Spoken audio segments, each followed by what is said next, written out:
நான் நேத்து வந்து டெல்லியில இருந்தேன். டெல்லியில என் நண்பர் ஒருத்தரோட ஒரு அம் பொட்டிக் கொண்டு போயிருந்தேன். இந்த துணிகள்லாம் ரெடிமேடு ட்ரெஸ்ஸஸ் எல்லாம் விக்கிறாரு. அதுல வந்து ஒரு ஷர்ட் வந்து அவரு பார்த்துட்டு விலைய கேட்டாரு. அவங்க இது ரூ. 2620 இருந்தது சார். இப்ப ஜிஎஸ்டி குறைச்சதுக்கப்புறம் ரூ. 2499 போட்டிருக்கோம் அப்படின்னு சொன்னாங்க. ரூ. 121 குறைச்சிருக்கோம் அப்படின்னு சொன்னாங்க.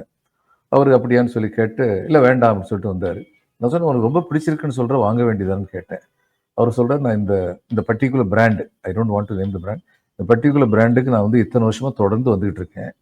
இவங்க பாட்டா மாதிரி தான் பிரைஸ் வைப்பாங்க. 2620ன்னு வைக்கவே மாட்டாங்க. இவங்க பிரைஸே வந்து 2199, 299, 499 இப்படி தான் இருக்கும். இன்னைக்கு 2499 சொல்றாங்களே, நான் நினைக்கிறேன் இதுதான் உங்களுடைய ஒரிஜினல் பிரைஸ். இதுக்கு முன்னாடி 28% போட்டுக்கிட்டு இருந்த போதும் இந்த பிரைஸ் வந்து 2499 தான் இருந்திருக்கு. இன்னைக்கு வந்து என்ன சொல்றாங்க, 2220 இருந்தது, நான் 2499 கொண்டு வந்துட்டேன் அப்படின்னு சொல்றாங்க. ஆக எந்த வரி விதிப்பு குறைக்கப்பட்டதோ அதனுடைய லாபம் வந்து இவங்களுக்கு தான் போய் சேருது, வியாபாரிகளுக்கு தான் போய் சேருது, ஜனங்களுக்கு வந்து சேர மாட்டேங்குது அப்படின்னு சொல்லி சொன்னார். இதை எதிர்த்து இவங்களால என்ன செய்ய முடியும் இந்த அரசால? சப்போஸ் இவங்க வந்து அரசு வந்து கேள்வி கேட்டாலுமே அவங்க வந்து ஆமா வந்து 2499 போட்ட 28%ல இப்ப நிறைய மூலப்பொருட்கள் கச்சா பொருள் விலையெல்லாம் ஏறி இருக்கு, அதனால எங்க விலையை நாங்க கூட்ட வேண்டியிருக்கு, அதனால நீங்க 10% குறைச்சிங்கன்னா அந்த 10% எங்களுக்கு வந்தா தான் கட்டுப்படி ஆகும், அதனால இப்படி வச்சிருக்கோம் அப்படின்னு சொல்ல முடியும். என்ன சட்டம் இருக்கு அந்த விலையை குறைக்கணும்னு சொல்லி? அப்ப நமக்கு கண்ணுக்கு தெரியறத குறைக்க முடியாது. பால் விலையை குறைக்காம இருக்க முடியுமா? கண்டிப்பா குறைக்கணும்.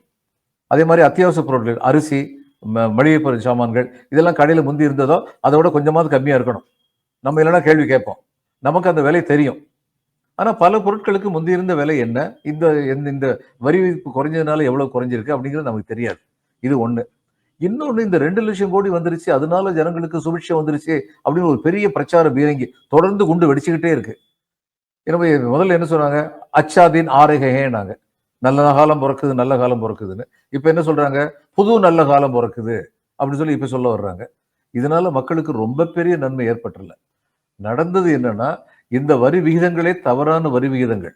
இது இருந்திருக்கவே கூடாது இந்த வரி விகிதங்கள் ஆரம்பத்தில் இருந்தே. இப்ப இவங்க வந்து காங்கிரஸ் வந்து அதான் சுட்டி காட்டுறாங்க, நீங்க முதல்ல 0%, 5%, 18%, 28%, 40% இத்தனை வரி விகிதம் வச்சதும் தப்பு.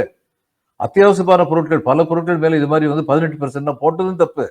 இப்ப நான் வந்து ஒரு கடையில போய், ஒரு நடுத்தர வர்க்கத்தை சேர்ந்த ஒருத்தர் ஒரு கடையில போய் ஒரு பன் வாங்குறாரு அப்படின்னா, பன் மேல ஜாம் போடுறாருன்னா, பன்னுக்கு 5%, ஜாமுக்கு 18% சொன்னா கடைக்காரர் 2 தூரம் பில் போடுவாரு. இந்த மாதிரி குழப்பங்கள்லாம் இருந்தது.